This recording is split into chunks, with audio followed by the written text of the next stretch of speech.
Bismillahirrahmanirrahim. Assalamualaikum warahmatullahi wabarakatuh.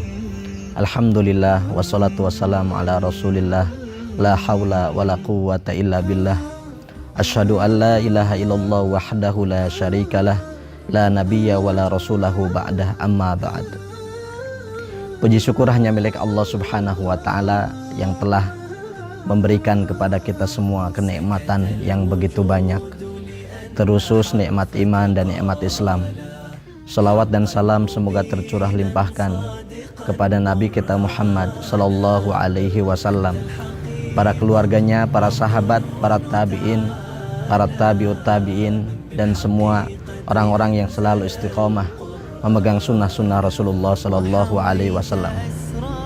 Kaum muslimin wal muslimat yang dirahmati Allah subhanahu wa ta'ala, pada kesempatan kali ini kita akan berbicara tentang ikhlas di dalam beramal. Ikhlas merupakan sesuatu yang sangat pokok, sangat penting di dalam kita beramal soleh. Kenapa? Karena ketika seseorang beramal kemudian tidak ikhlas karena Allah subhanahu wa ta'ala, maka amalnya tidak akan diterima. Sebagaimana Rasulullah Shallallahu Alaihi Wasallam menyebutkan, innamal a'malu bin niat, sesungguhnya amalan itu tergantung pada niatnya. Tetapi yang akan kita bahas, kita akan sedikit bagaimana mencari definisi-definisi ikhlas yang telah dijelaskan oleh para ulama, sehingga kita bisa mengambil manfaat dari penjelasan para ulama dan kita bisa menjalankannya, dan mudah-mudahan kita semua termasuk orang-orang yang ikhlas di dalam beramal kita. Yang pertama, seorang ulama yang bernama Abul Qasim Al-Qusairi. Beliau ulama besar. Salah satu tulisan beliau adalah Risalah Al-Qusairiyah. Beliau menyebutkan tentang definisi ikhlas. Beliau menyebutkan bahwasannya al-ikhlasu tasfiyatul fi'li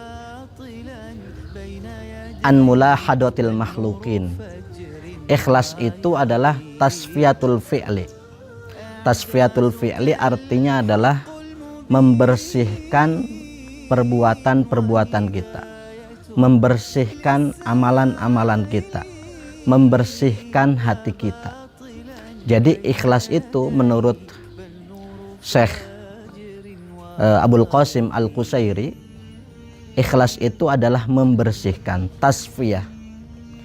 Ketika seseorang mempunyai bak mandi, kemudian airnya hendak dibersihkan, maka itu disebut dengan tasfiyatul ma. Ketika seseorang mempunyai hati, ada penyakit-penyakit hati dalam hatinya, maka penyakit-penyakit itu harus dihilangkan, yang namanya tasfiyah, tasfiyatul fi'li. Jadi membersihkan hati dari penyakit-penyakit hati. Dari apa? An mulahadatil makhlukin, membersihkan hati dari pandangan-pandangan makhluk. Jadi ketika beramal, dia sudah tidak ingin dilihat oleh makhluk, tidak ingin dipandang oleh makhluk, tidak ingin didengar oleh makhluk, tidak ingin dilihat oleh makhluk. Itu yang disebut dengan tasfiyatul fi'li an mulahadatil makhlukin. Kemudian yang kedua, seorang ulama, Hudzaifah Al-Mar'ashi. Beliau adalah seorang yang zuhud, seorang yang waro, ahli ibadah. Beliau menyebutkan tentang ikhlas. Jadi ikhlas itu adalah istiwa'u af'alul abdi, samanya perbuatan seorang hamba, samanya amalan seorang hamba, fi dzahiri wal batini, baik secara zahir ataupun secara batin. Jadi yang dimaksud dengan ikhlas menurut beliau adalah yaitu adanya kesamaan ketika beramal, baik itu ketika dalam dohirnya atau dalam batinnya. Jadi dohirnya ikhlas karena Allah dan batinnya juga ikhlas karena Allah subhanahu wa ta'ala. Kaum muslimin wal muslimat yang dimuliakan Allah subhanahu wa ta'ala. Kemudian seorang ulama yang bernama Sahal At-Tustari rahimahullahu ta'ala, beliau menyebutkan bahwasanya beliau menyebutkan tidak ada satu definisi yang menurut beliau yang paling baik dan paling bagus tentang keikhlasan kecuali definisi ini. Beliau menyebutkan antakuna harokatuhu ya wasukunuhu fis sirri wal alaniyati lillahi ta'ala wahdah. Beliau menyebutkan yang dimaksud dengan ikhlas itu antakuna harokatuhu, geraknya dia, wasukunuhu, kemudian diamnya dia, fis sirri wal alaniyati, dalam keadaan sendiri, dalam keadaan sepi, atau dalam keadaan ramai, lillahi ta'ala wahdah, hanya untuk Allah subhanahu wa ta'ala. Kita bisa mengambil kesimpulan dari perkataan beliau bahwasanya yang disebut dengan ikhlas itu adalah geraknya seseorang, ya, beramalnya seseorang itu hanyalah untuk Allah subhanahu wa ta'ala, baik dia dalam keadaan sepi atau dalam keadaan ramai. Tidak hanya itu, diamnya seseorang ketika banyak orang, ketika ramai atau ketika sepi tidak ada orang, maka dia tetap lillahi ta'ala, hanya menuju untuk Allah subhanahu wa ta'ala. Itu yang disebutkan definisi al-ikhlas menurut Syekh Sahal At-Tustari.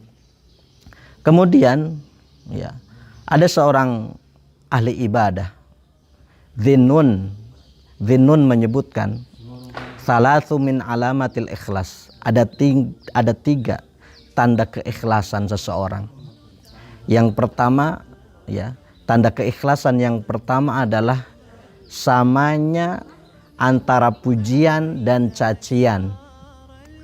Ketika dia dipuji maka tidak berubah, hatinya tetap ikhlas karena Allah.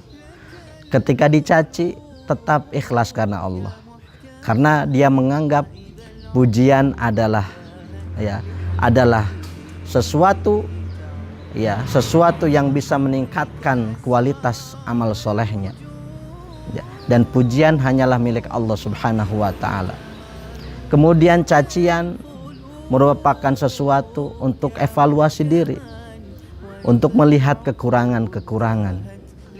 Kemudian yang kedua dari tanda keikhlasan seseorang, ya, dari tanda keikhlasan seseorang yaitu selalu melupakan amalnya. Amal yang telah dikerjakan tidak diingat-ingat, apalagi diceritakan, ya, apalagi kemudian diumumkan. Jadi orang yang ikhlas, yang kedua tandanya adalah tidak memperlihatkan amal.